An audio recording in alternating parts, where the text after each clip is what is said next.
Je vais parler aujourd'hui du téléphone arabe, ce qu'on appelle le téléphone arabe, mais le téléphone arabe au 7e siècle.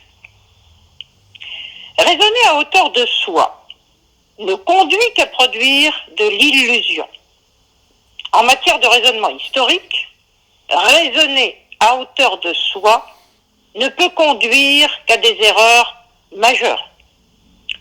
Quand on travaille sur le passé, il faut se détacher totalement, du moins autant qu'on le peut, de nos évidences d'aujourd'hui. Dans ce cas d'ailleurs, la logique de notre raisonnement, à laquelle nous avons tendance à nous accrocher, ne nous aide aucun secours, puisqu'elle se bâtit à partir des a priori que nous avons nous-mêmes posés.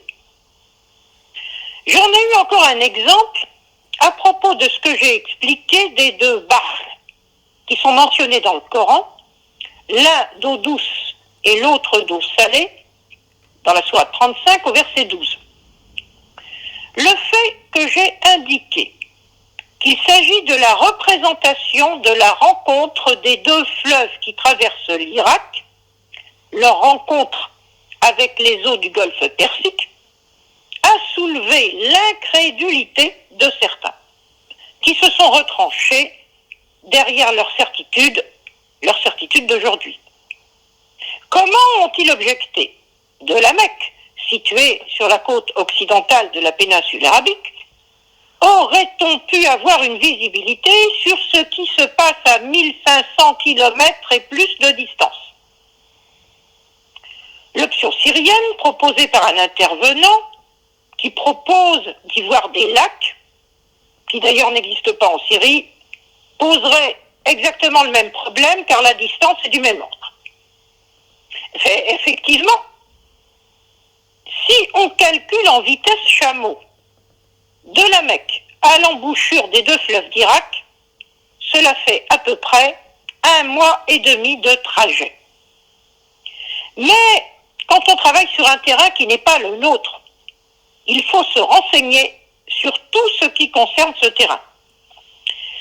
Ici, il s'agit des modes de communication. L'Arabie des tribus au 7e siècle constituait anthropologiquement un ensemble socialement homogène qui avait ses propres modes de communication. La communication ne se faisait pas en échangeant des documents écrits, mais exclusivement à l'oral. Les hommes de tribu étaient donc de grands bavards. Quand ils se rencontraient, l'échange des nouvelles, el-anba, durait toute la nuit. C'est ce que rapportent encore les voyageurs qui ont visité les tribus et ont partagé leur quotidien entre la fin du 19e siècle et la première moitié du 20e siècle. Il s'agit notamment de Doughty, Jossen, Lawrence ou Tessiger pour le plus récent d'entre eux.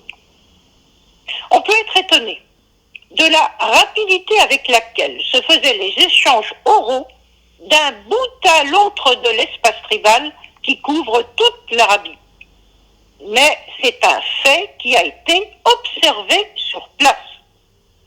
En plaisantant à peine, c'est ce que l'on pourrait appeler le téléphone arabe. Les grands nomades de l'Arabie orientale connaissaient parfaitement aussi bien la vallée de l'Euphrate que les rives du golfe Persique. Ils n'ignoraient pas que les eaux douces de l'un rencontraient les eaux salées de l'autre. Le fait que les hommes de tribu se soient interrogés sur la rencontre de ces deux barres et qu'ils se soient imaginé un barrage entre les deux pour qu'elles ne se mélangent pas, cela n'a rien d'étonnant. Le fait que cette représentation se soit colportée comme un fait d'évidence pour l'époque, d'un bout à l'autre de l'Arabie, n'a rien d'étonnant non plus. C'est à nous de chausser les bonnes lunettes pour percevoir cela. Mais si on raisonne à partir de nous-mêmes, sans s'informer sur le terrain des autres, on ne voit que ce que l'on croit savoir. Autrement dit, on ne sait rien, tout en étant persuadé du contraire.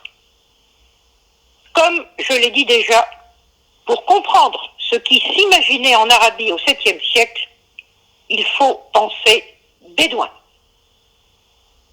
À bientôt.